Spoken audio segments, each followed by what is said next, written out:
kelompok 3 akan mempresentasikan jurnal dengan judul Strategi dan Metode Pengajaran Menurut Al-Quran. Yang pertama, pengertian strategi dan metode. Strategi merupakan sebuah cara atau sebuah metode, sedangkan secara umum strategi memiliki pengertian suatu garis besar haluan untuk bertindak dalam usaha mencapai sasaran yang telah ditentukan. Pengertian strategi menurut Muhaimin Shah adalah diartikan sebagai salah satu siasat atau rencana. Banyak pandangan kata strategi dalam bahasa Inggris, salah satu yang dianggap relevan adalah kata approach atau pendekatan. Berdasarkan kata-kata di atas, strategi merupakan sejumlah langkah-langkah atau suatu tindakan yang direkayasa sedemikian rupa untuk mencapai suatu tujuan atau sasaran tertentu. Strategi pembelajaran terdiri dari metode, teknik, dan prosedur yang akan menjamin bahwa peserta didik akan betul-betul mencapai tujuan pembelajaran. Berdasarkan uraian di atas, dapat disimpulkan bahwa strategi pembelajaran adalah keseluruhan pola umum kegiatan pendidik dan peserta didik dalam mewujudkan peristiwa pembelajaran yang efektif untuk mencapai tujuan serta efektif dan efisien terbentuk oleh paduan antara urutan kegiatan, metode, dan media pembelajaran yang akan digunakan. Lalu yang kedua, pengertian metode. Metode atau metode secara harfiah berasal dari dua perkataan, yaitu meta dan hodos. Meta berarti melalui dan hodos berarti jalan atau cara. Metode berarti cara atau jalan yang harus dilalui untuk mencapai suatu tujuan.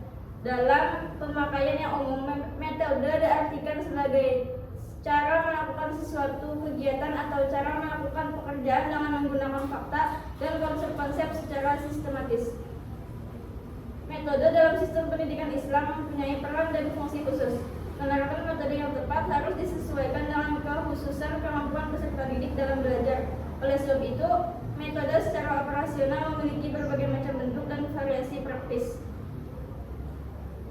Baiklah, tadi itu pengertian mengenai strategi dan metode. Selanjutnya akan disampaikan oleh rekan saya. Selanjutnya, baik, di sini saya akan memaparkan tentang strategi dan metode pembelajaran menurut Al-Quran. Yang pertama ada strategi pembelajaran berbasis masalah. Secara etimologi, problem solving berasal dari dua kata, yaitu problem dan solvers. Yang kedua ada strategi pembelajaran inquiry. Inquiry yang dalam bahasa Inggris, inquiry berarti pertanyaan atau pemeriksaan, penyelidikan. Inquiry merupakan seni bertanya IPA atau menjala alam dan menemukan jawaban terhadap pertanyaan-pertanyaan tersebut.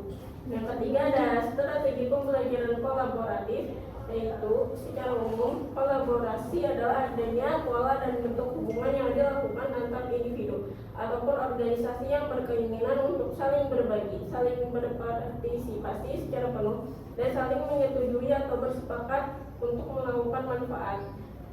Yang selanjutnya, metode pengajaran menurut Al-Quran. Yang pertama ada metode hikmah atau perkataan yang bijak. Metode hikmah atau berkata yang berkata dengan baik. Islam sebagai agama rahmatan lil alamin senantiasa mengajak manusia untuk taat kepada Allah Subhanahu wa taala. Yang kedua ada metode kisah, yaitu metode kisah adalah cara pendidik menyajikan materi pembelajaran melalui suatu kisah atau cerita. Metode kisah merupakan cara penyampaian yang efektif digunakan penuh ketulusan, maka kisah yang disampaikan dapat memiliki kekuatan untuk masuk dan merasuki jiwa peserta didik. Yang ketiga ada metode mau'izah hasanah atau nasihat yang baik. Mau'izah hasanah adalah bentuk pendidikan dengan memberikan nasihat dan peringatan baik dan benar, perkataan yang lemah lembut, penuh dengan keikhlasan, sehingga peserta didik terdorong untuk melakukan segala aktivitas dengan baik. Yang keempat ada metode jidal. Jidal merupakan suatu metode di mana penerapannya mengarah pada diskusi atau pendebat. Yang kelima ada metode demonstrasi, yaitu metode pengajar dengan menggunakan alat peragaan atau penggambaran untuk memperjelas suatu pengertian atau untuk memperlihatkan bagaimana untuk melakukan dan jalannya suatu proses pembuatan tertentu kepada siswa. Jadi saja dapat saya sampaikan, selanjutnya akan dilanjutkan oleh rekan saya.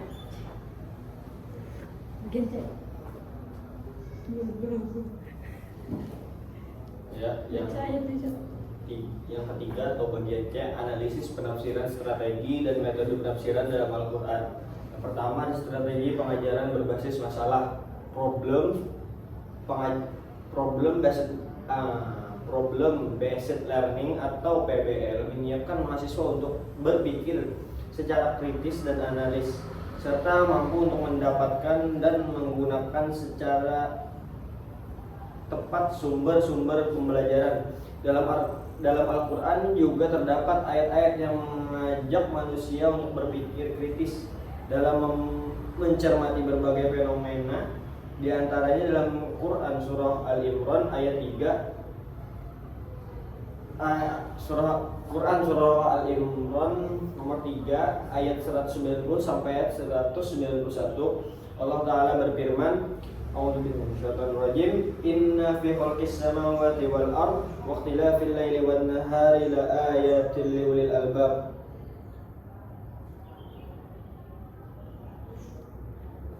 Alladzina yankiruna Allaha qiyama wa qu'udan wa 'ala junubihim wa yatafakkaruna fi khalqis samawati wal ard rabbana ma khalaqta hadza batilan subhanaka faqina adzabannar. Yang artinya sesungguhnya dalam penciptaan langit dan bumi dan silih bergantinya malam dan siang terdapat tanda-tanda bagi orang yang berakal, yaitu orang-orang yang mengingat Allah sambil berdiri atau duduk atau dalam keadaan berbaring, dan mereka memikirkan tentang penciptaan langit dan bumi.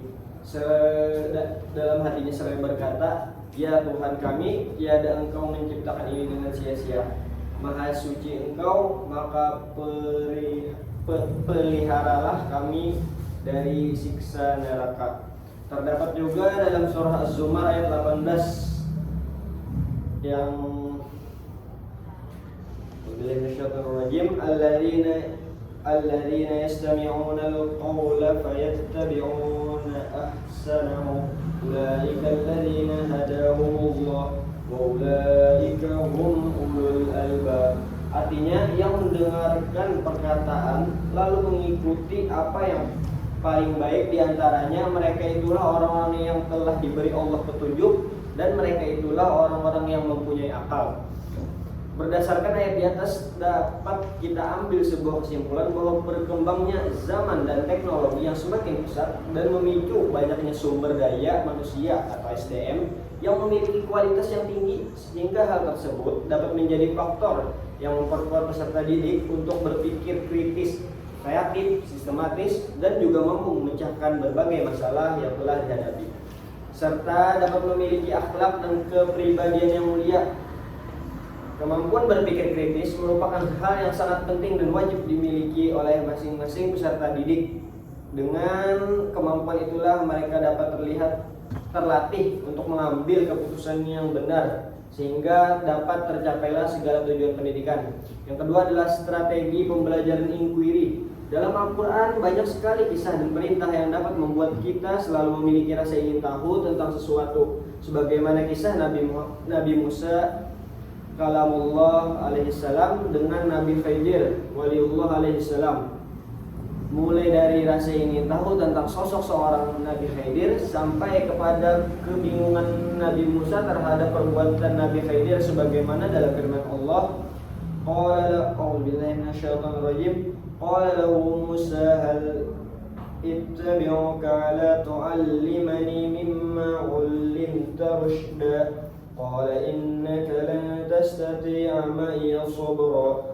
Yang artinya Nabi Musa berkata kepada Nabi Khidir, bolehkah aku mengikutimu supaya kamu mengajarkan kepadaku ilmu yang benar di antara ilmu-ilmu yang telah diajarkan kepadamu? Dan beliau menjawab, sesungguhnya kamu sesekali tidak akan sanggup sabar bersama aku. Surah Al-Kahfi ayat 66 sampai 67. Ayat di atas menjelaskan tentang perbincangan antara Nabi Musa dan Nabi Khidir, di mana Nabi Musa mengutarakan ingin sekali menjadi murid Nabi Khidir karena Nabi Khidir mendapatkan ilmu khusus dari Allah Subhanahu wa taala, yakni ilmu laduni. Namun Nabi Khidir mengatakan kepada Nabi Musa bahwa tidak akan sabar untuk menerima peristiwa yang akan dialami jika mengikuti Nabi Khidir. Namun Nabi Musa tetap bersikukuh untuk menjadi murid beliau. Akhirnya Nabi Khidir menyetujuinya dengan mengajak Nabi Musa melakukan sebuah perjalanan yang berharga. Di tengah perjalanan, Nabi Musa mengalami beberapa peristiwa yang tidak dapat dipahaminya. Sejak peristiwa pertama, naluri keinginan tahuan Nabi Musa sudah menggebu-gebu.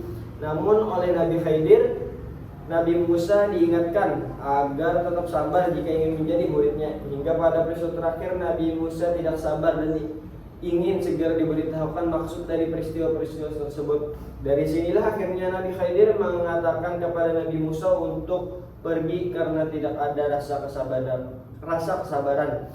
Menurut Dr. Muhammad Quraishi Shihab, dari penafsiran di atas, sikap yang ditunjukkan Nabi Musa sebenarnya sangatlah baik, yakni menunjukkan sebuah gambaran keaktifan seorang peserta didik untuk mengetahui maksud dari pembelajaran yang diberikan oleh segala sesuatu seorang pendidik. Namun di lain sisi, pendidik juga ingin memberikan pelajaran bahwa segala sesuatu terdapat sebuah proses yang mengharuskan kita untuk bersabar dalam mendapatkan hasilnya. Yang ketiga, ada strategi pengajaran kolaboratif. Dalam surah Al-Maidah ayat 2 yang berbunyi, A'udzubillahi minasyaitonirrajim, ya ayyuhalladzina amanu la tuhillu sya'airullahi wa la ya ayyuhalladzina amanu la tuhillu sya'airullahi wala syahral harama walal qalaida wala aminal baital harama yabtaguna fadlan min rabbihim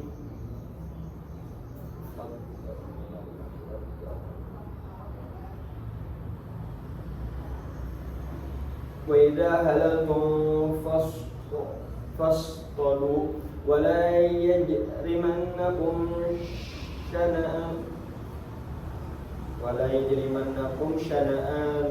qawm min an saddukum 'anil masjidil harami an ta'talu wa ta'awanu 'alal birri wat taqwa wa la ta'awanu 'alal ismi wal 'udwan wattaqullaha innallaha syadidul 'iqab.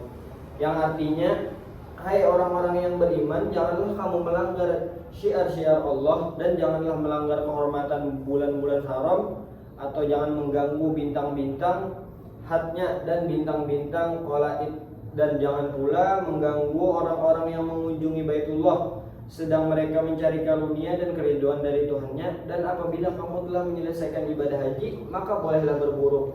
Dan janganlah sesekali kebencianmu kepada sesuatu kaum karena mereka menghalang-halangi kamu dari Masjidil Haram, mendorongmu berbuat aniaya kepada mereka. Dan menolonglah kamu dalam mengerjakan kebijakan dan takwa, dan jangan tolong menolong dalam berbuat dosa dan pelanggaran. Dan bertakwalah kamu kepada Allah, sesungguhnya Allah amat berat siksanya.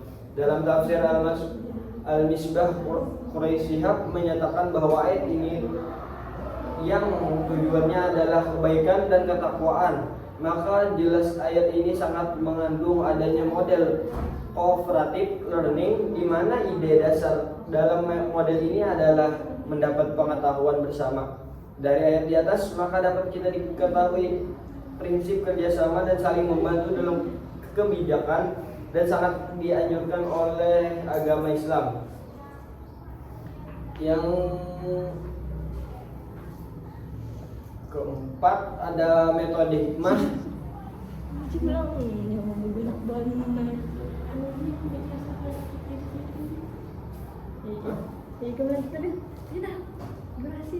Akan belajar dengan teman saya.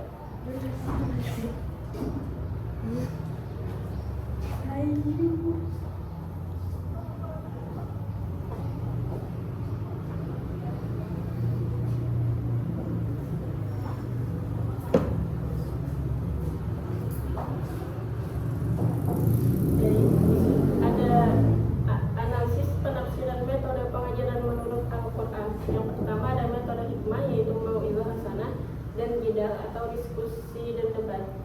Dalam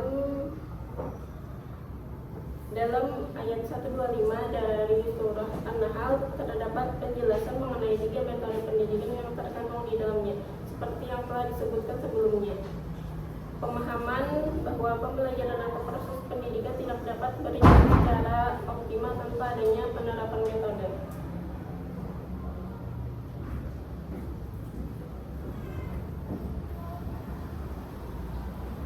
Mau'izah atau nasihat berasal dari kata wa'iza yang berarti memberikan nasihat. Menurut Muhammad Quraisy Shihab, dia menjelaskan bahwa jidal dapat dibagi menjadi 3 jenis, yaitu jidal buruk merujuk pada cara berdebat yang kasar. Yang kedua ada jidal baik mengacu pada cara berdebat yang sopan, dan yang ketiga ada jidal terbaik adalah cara berdebat yang baik. Yang kedua ada metode kisah. Ayat ini metode kisah, yaitu metode bercerita, terdapat di dalam Quran surah Hud ayat 120 yang artinya, dan semua kisah dari Rasul-Rasul kami ceritakan kepadamu ialah kisah-kisah yang dengannya kami teguhkan hatimu, dan dalam surat ini telah datang kepadamu kebenaran serta pengajaran dan peringatan bagi orang-orang yang beriman. Dari hal tersebut, kita dapat mengetahui bahwa dalam menyampaikan pendidikan dapat melalui metode cerita, guru dapat menceritakan hal-hal pada masa lampau atau sejarah yang berkaitan dengan pelajaran dan tema yang sedang diajarkannya. Karena cerita itu akan mudah diterima oleh murid dan akan membuka pada hati mereka. Yang ketiga ada metode demonstrasi atau eksperimen. Yang ketiga, metode demonstrasi atau eksperimen. Metode demonstrasi ini terdapat dalam surah Al-Kahfi ayat 77 yang berbunyi, Bismillahirrahmanirrahim. Fantalaqa hatta idza ataya ahla qaryatin istaqama ahlaha fa'abaw an yudhifuhuma fawajada fiha jidaran yuridu an yanqadda fa'aqama.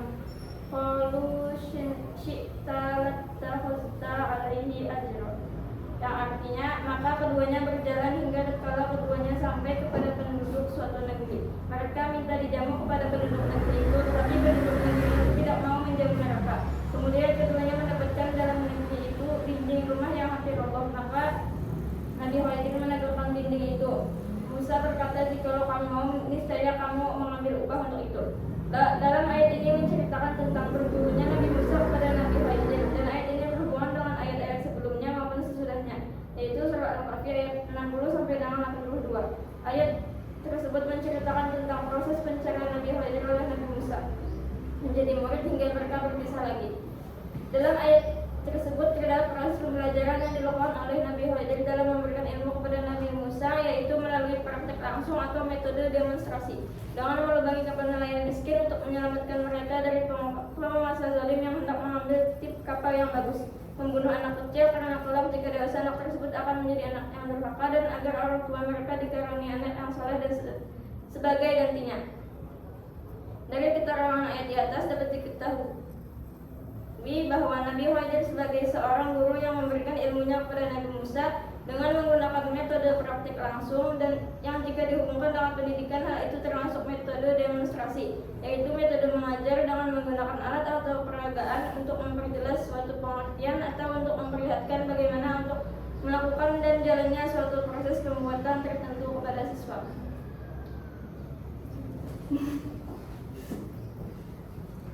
Baiklah, itu tadi presentasi dari kami. Wassalamualaikum warahmatullahi wabarakatuh. Yes. Udah 2 menit, ya.